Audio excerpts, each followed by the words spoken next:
continuamos el mensaje titulado La parábola del sembrador. La parábola del sembrador. Este capítulo 13 del Evangelio de Mateo contiene 8 parábolas que están relacionadas con los misterios del reino de los cielos. Dice el versículo 11, Él, o sea Jesús, respondiendo les dijo: porque a vosotros, o sea, a los cristianos, nos es dado, nos es concedido. Dios lo ha permitido que nosotros podamos saber los misterios que el mundo no conoce y que se llaman los misterios del reino de los cielos. Entonces, hay cosas en la Biblia que el mundo, no importa que sea científico, astrofísico, que tenga 3 premios Nobel de física o de matemáticos o de literatura, hay cosas que al mundo no les es permitido entender con su razonamiento ni con su intelecto natural.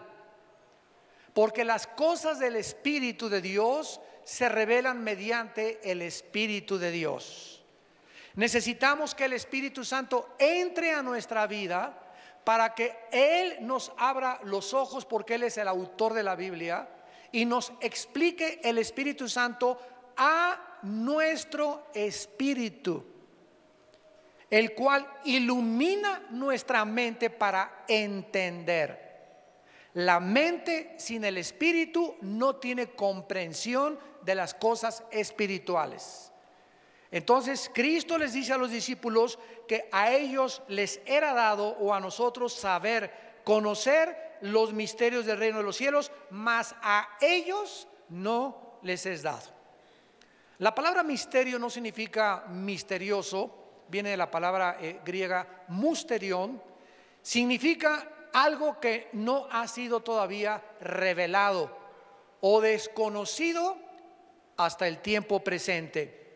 ¿Cuál es este misterio o esta doble revelación que Jesús a continuación nos va a comenzar a exponer? En primer lugar, Jesús retrata en estas parábolas la era cristiana moderna. Cristo enseña que el reino de los cielos, desde que Él vino hasta que la iglesia se termine, cuando venga por nosotros Él, va a ser una mezcla del trigo y de la cizaña, entre el bien y entre el mal, entre verdaderos cristianos y cristianos solamente profesantes, entre verdaderas doctrinas y falsas doctrinas, entre verdadera adoración y falsa adoración. Va a haber fe verdadera, va a haber fe falsa, va a haber dones verdaderos, dones falsos. Todo va a ser una mezcla de 2 cosas. Quiere decir esto que en todas las iglesias cristianas del mundo no todos somos ovejas, sino que en todas las iglesias que nos escuchan también en Europa, en Estados Unidos, en Sudamérica, en tu iglesia hay también cabritos, mazacuatas, coralillos, lobos esteparios, que se introducen a las iglesias y que solamente el tiempo les puede verdaderamente, o nos puede manifestar cuáles eran sus verdaderas intenciones de sus corazones. Cristo tuvo a un hombre llamado Judas Iscariote. Desayunó con ellos, comió con ellos, cenó con ellos, viajó con ellos, estuvo en presencia ni más ni menos de enfrente del Hijo de Dios durante 3 años. Y al final, cuando Cristo sabe que ha llegado la hora de desenmascarar, como está llegando en la época que estamos viendo ahorita, Dios está quitando ya las máscaras a muchas personas que dentro de las iglesias solamente quieren causar divisiones y problemas. Antes de que Cristo se fuera, desenmascaró a Judas. Y estaba tan bien camuflajeado Judas, tan bien enmascarado y tan bien escondido, que los discípulos no pudieron saber cuando dijo Cristo: el que moje el pan en mi taza ese es el que me va a entregar. Y viene Judas y agarra el pan y la remoja en su taza y se va, y los discípulos siguen sin entender que era él. ¿Por qué? Porque en la costumbre del mundo antiguo, cuando a alguien le permitían remojar su pan en su chocolatito o en su té, pues implicaba una amistad muy íntima. Les voy a dar un ejemplo. Si yo estoy en un restaurante y pido un chocolate caliente y nos traen pan dulce, y tú agarras la concha y la metes a mi chocolate, es una leperada, ¿verdad? Es una falta de educación. Oye, oye, es mi chocolate, remójalo en tu plato, ¿verdad? Pero por ejemplo, si mi hermano moja su concha, o mi mamá, o mi hijo, o mi esposa, no me voy a enojar. ¿Por qué? Porque nuestra relación es íntima y no es solamente un desconocido. Entonces, cuando alguien remojaba también en el mundo antiguo su pan, implicaba que era íntimo amigo. Entonces, cuando Judas moja su pan en la taza de Cristo, todos creyeron que era el mejor amigo de Jesús. No pudieron entender el doble sentido de la profecía que Cristo estaba entregándoles. Entonces, en la iglesia no nos sorprendamos de toda la gente que tarde o temprano van a sacar los cuernos.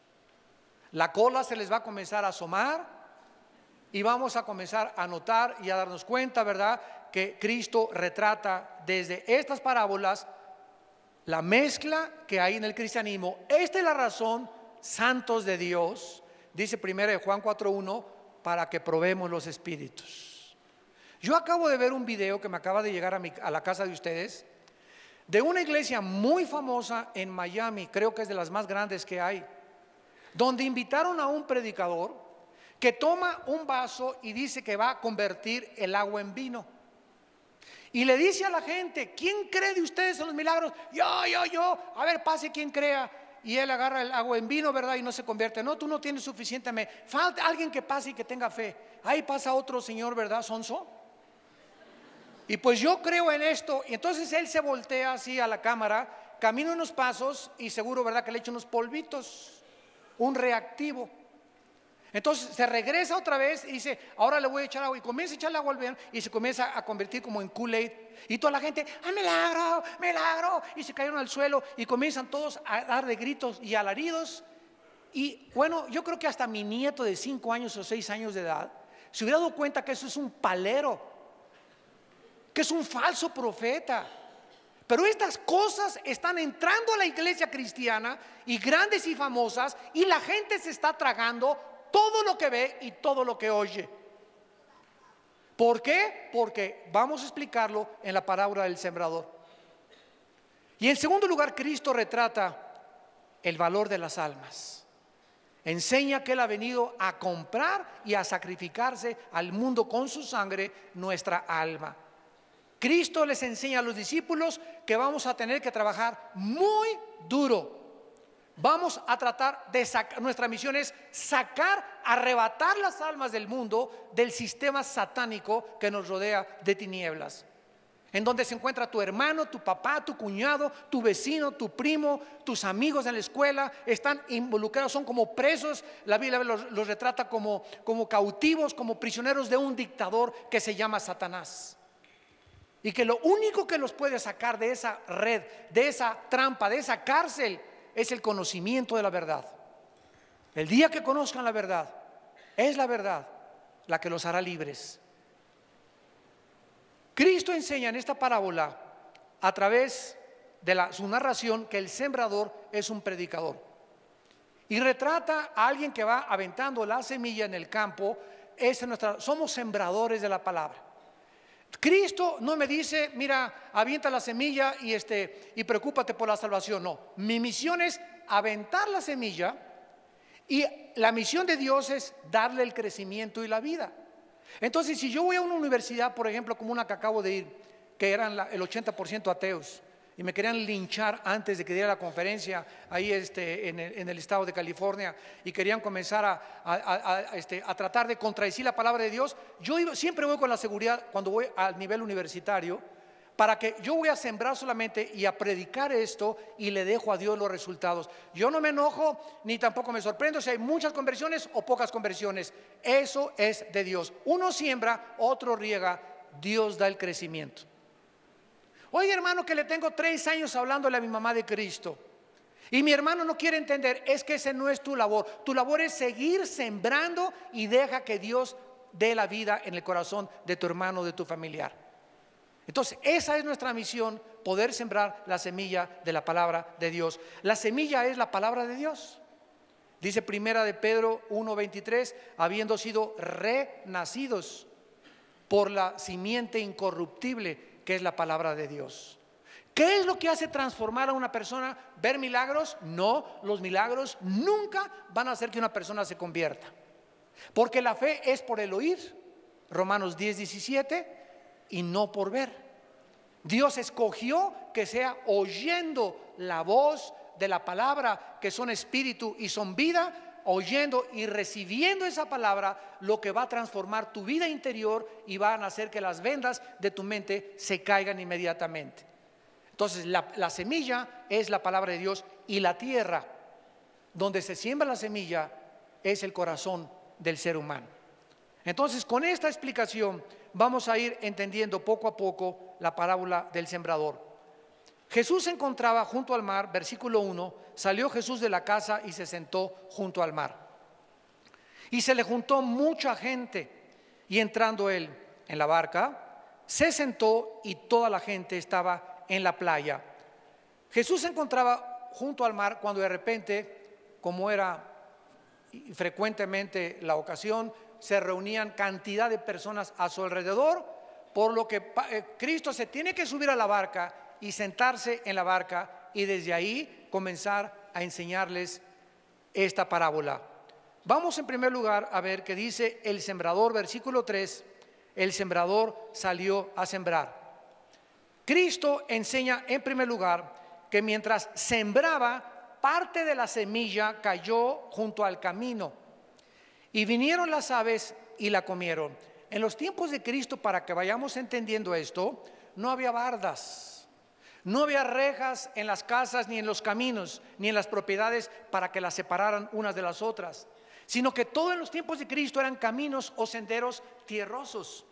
Y estos senderos estaban tan endurecidos por tanta gente que pasaba por ahí y a diario, y este es el camino que Jesucristo se está refiriendo. Vinieron las aves y la comieron cuando salió y la sembró junto al camino. Dice en el versículo 19 que estas personas oyeron la palabra de Dios. Cristo comienza a explicar y no la entendieron. Inmediatamente viene el malo cuando alguien no entiende la palabra de Dios y le arrebata la semilla que fue sembrada en su corazón. Estos son los que fueron sembrados junto al camino. Muchos asisten a la iglesia cada domingo o en los estudios y oyen la palabra. Todos ustedes, a menos que alguien que esté sordo no le esté oyendo. Pero síganme con mucho cuidado. Necesitamos entendimiento. Muchos de ustedes no están atentos a lo que estamos hablando. Muchos de ustedes no están con sus 5 sentidos concentrados en lo que se está explicando. Estás oyendo, sí, pero también tienes en tu mente tu licuadora, tu lavadora, tu novio, tu novia. Pasa una mosca y te distrae. Llora un niño y la atención. Entra una persona y quitas tu enfoque en la palabra de Dios y te concentras en la persona, si trae vestido, si no trae vestido, cómo viene vestida, etcétera, etcétera. Muchos de ustedes no están totalmente concentrados en lo que se les está explicando. Están junto al camino pensando en otras cosas, pero tu corazón no está realmente atento a la voz del Espíritu de Dios. Estos corazones, ¿verdad?, son los corazones que están endurecidos, con mentes cerradas, y muchos son indiferentes. Estás así, con tu chicle, será melón, será sandía. Esta indiferencia y este endurecimiento del corazón es lo que impide que pueda la semilla dar fruto. Esta es la razón por la cual, de alguna forma, el mundo espiritual, los demonios, saben, esto es increíble, esta revelación es mucho más profunda de lo que nos imaginamos. El diablo sabe, y no puede ir en todos los millones de personas el diablo, él tiene agentes que se llaman demonios. Los demonios espiritualmente que están junto a ti y que están junto a mí las 24 horas del día, saben perfectamente bien cuando alguien está atento a la palabra y cuando alguien no la entiende. ¿Cómo? No me lo preguntes, pero la Biblia dice que en ese momento lo que tú oíste te lo arrebata porque fuiste indiferente, no te interesaba tanto, no le prestaste atención, sí sabes de lo que se predicó, pero eso no entró en tu corazón. Viene el maligno que está ilustrado por las aves, se la comen y se llevan lo que sembraron en tu corazón, y mañana eres el mismo. Y pasado mañana eres la misma persona. Y dentro de una semana eres el mismo. Y han pasado 5 años y vienes a la iglesia y tu vida no ha cambiado. No eres mejor esposo, no eres más honrado en tus negocios, no eres más íntegro, no eres más honesto, no tratas mejor a tu novia, no tratas mejor a tus hijos, no tratas mejor a tus empleados, porque todo lo que has oído en la iglesia te ha entrado por aquí y te ha salido por allá. Y al final, cuando venga Cristo, te vas a llevar una sorpresa cuando Él te diga: nunca te conocí. Señor, Señor, pero si eché demonios, hice milagros, hablé lenguas. Mateo 7 dice Cristo: nunca te conocí, hacedores de maldad. Pero fui a la iglesia, yo nunca te conocí. Tú me conocías a mí, pero dice Cristo: yo no te conozco, porque yo conozco a mis ovejas y mis ovejas oyen mi voz y mis ovejas me obedecen. Tú oíste, pero nunca obedeciste. Esta es la gran diferencia entre oír y obedecer. Estas personas indiferentes, endurecidas, que no les interesa realmente lo que están oyendo, son presa fácil del enemigo, porque la palabra no ha hecho efecto en sus corazones. Y escúchenme, estos son los que son engañados. Romanos capítulo 16. Veamos algunos ejemplos de este tipo de personas. ¿Por qué son engañadas? Y le acaban creyendo hasta al brujo que convirtió en vino el agua. Le acaban creyendo a cualquier persona en la televisión, a cualquier persona que oye en el radio, le creen lo que está diciendo o lo que están viendo, porque no tienen el suficiente discernimiento. Dice Romanos 16, versículos 17 y 18. Les ruego, hermanos, que se fijen en los que causan divisiones y tropiezos en contra de la doctrina que ustedes han aprendido, y que se aparten de ellas. La primera señal que se nos da, la primera advertencia que se nos da, es que tú tienes que saber, en la iglesia a la que tú vas, que si alguna persona te dice: vente, vámonos a otra iglesia, vente, vámonos a otro lado, tú tienes que contestarle inmediatamente: ¿tú ya tienes permiso del pastor? Mira, si te vas a otro lugar, no me trates de sacar, porque eso se llama avigueato.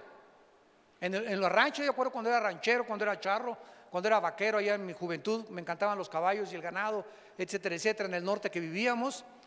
Teníamos así los que cuando se cuidaban los caballos y el ganado, estaban bajo un corral, y cuando alguien sacaba una oveja, o cuando alguien sacaba uno de nuestros caballos y se lo llevaba a otro corral, le llamábamos ladrón, avigueo. Entonces, así es mucha gente que se vive robando las ovejas de las iglesias. Y tenemos que fijarnos en esas personas que están tratando de dividir la iglesia. Cuídate de las personas que te hablen a tu casa o te digan: vente aquí o vente allá. ¿Sabes una cosa? ¿Por qué haces eso, Panchito? Yo tengo mi pastor, tengo mi iglesia, ¿verdad? No trates de llevarme a otro lado cuando Dios nos ha bendecido en este lugar. Y dice más a continuación: porque tales personas no sirven a nuestro Señor Jesucristo, sino a sus propios vientres, que con suaves palabras y lisonjas engañan los corazones de quienes. ¿De quiénes? De los ingenuos, de aquellos que todo se lo creen. Dice Hechos capítulo 20, regresamos antes de Romanos, está Hechos. Pablo se despide de la iglesia de Éfeso.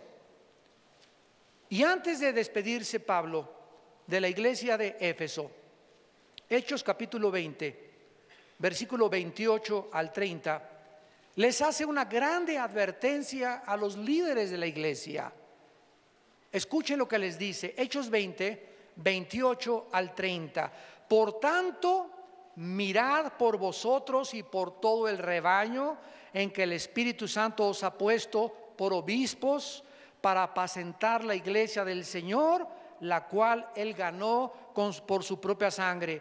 Porque yo sé que después de mi partida entrarán en medio de ustedes, no de afuera hacia adentro, sino dentro de nuestras filas se encuentran los enemigos. No nos preocupemos por el comunismo, por los gurús, por los budistas, por las falsas sectas. No nos preocupemos por eso. El diablo no va a mandar falsos profetas a los gurús. El diablo no va a mandar falsos profetas a los mormones ni a los testigos de Jehová. El diablo va a mandar falsos profetas a nosotros.